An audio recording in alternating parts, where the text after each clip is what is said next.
I got so much motherfucking design on right now. Bring it down, bring it back, make it clap. I got 3 old thoughts, new block, wear that thing. It's on my line, and you know. Assalamualaikum warahmatullahi wabarakatuh. Perkenalkan, nama saya Elma Sultina dengan NIM 2286206063. Dengan dosen pengampu Putri Hana Febriana MPD, mata kuliah Psikologi Pendidikan. Baiklah, di sini saya akan menjawab pertanyaan untuk kelompok 4 dengan judul Belajar dan Pembelajaran. Pertanyaan yang pertama yaitu, metode apa saja yang digunakan dalam proses belajar dan mengajar, dan sebutkan dampak positif dan negatif dari metode tersebut. Yang pertama yaitu metode ceramah. Metode ceramah ini ialah metode yang diterapkan dengan cara berceramah atau menyampaikan informasi secara lisan kepada siswa. Adapun dampak positif dari metode ceramah ini yaitu siswa menjadi lebih fokus dan guru dapat menyampaikan pelajaran yang luas. Dan dampak negatif dari metode ceramah ini, yang pertama siswa menjadi pasif, dan yang kedua proses belajar kurang efektif dan membosankan. Dan metode ceramah ini berfokus pada kata-kata saja. Jadi siswa cenderung bosan mendengar guru di depan tersebut. Metode yang kedua yaitu metode pembelajaran diskusi. Merupakan pengajaran yang erat hubungannya dengan belajar pemecahan masalah. Maksudnya ialah metode pembelajaran tukar-menukar informasi, pendapat, dan unsur-unsur pengalaman secara teratur dengan maksud untuk mendapatkan pengertian yang sama, lebih jelas dan teliti tentang sesuatu untuk merampungkan keputusan bersama. Dampak positif dari metode diskusi ini, yang pertama yaitu dapat memperluas wawasan, yang kedua dapat mengembangkan sikap saling menghargai pendapat orang lain.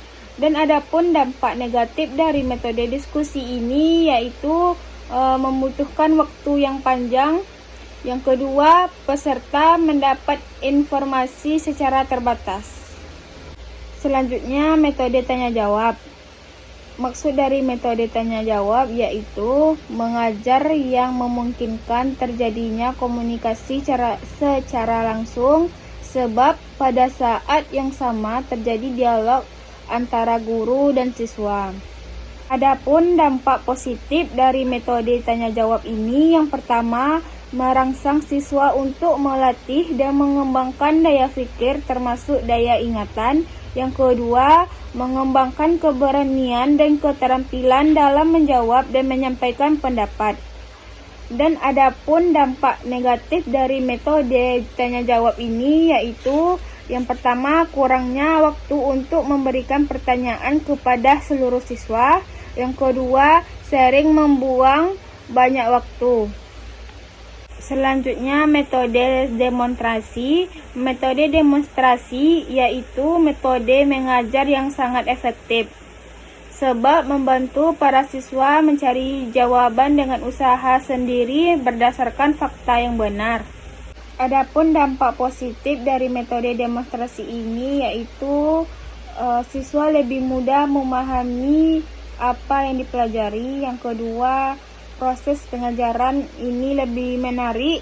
Dan adapun dampak negatif dari metode ini, yang pertama memerlukan keterampilan guru secara khusus, yang kedua membutuhkan waktu yang lama.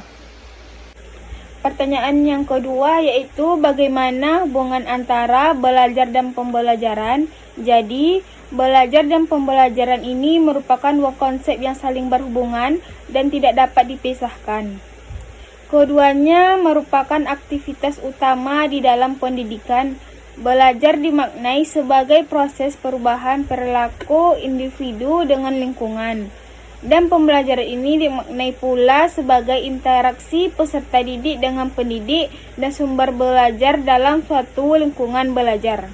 Selanjutnya, pertanyaan yang ketiga adalah apa yang membedakan belajar dan pembelajaran.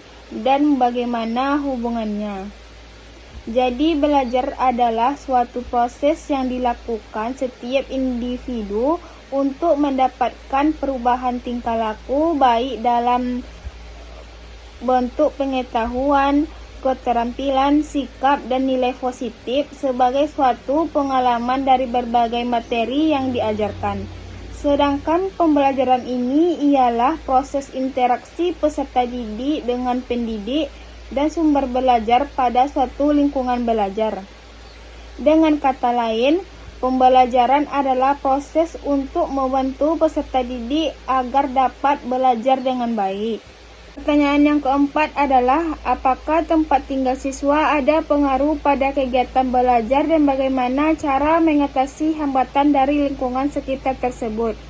Menurut saya, kegiatan belajar ada pengaruh terhadap lingkungan tempat tinggal siswa karena lingkungan tempat tinggal siswa mempengaruhi pembentukan karakter dari keluarga dan teman sebaya. Mengatasi hambatan ini dengan cara pendampingan orang tua dalam proses belajar di rumah dan perlunya pengawasan terhadap pergaulan anak di lingkungan tempat tinggal lebih ditingkatkan lagi.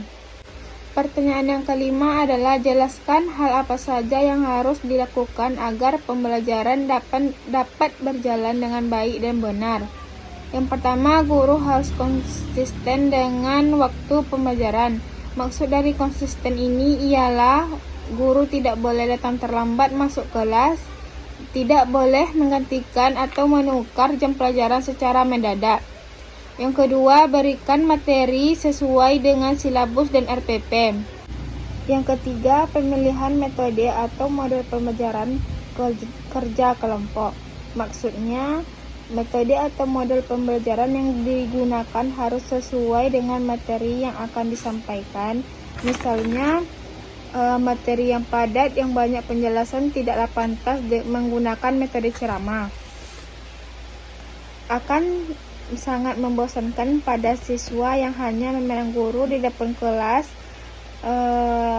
yang berdiri menjelaskan dengan bahasa buku. Yang keempat adalah gunakan sumber belajar bisa berupa buku atau alat peraga. Sekian jawaban dari saya. Lebih dan kurang saya minta maaf. Wabillahi taufiq wal hidayah. Assalamualaikum warahmatullahi wabarakatuh.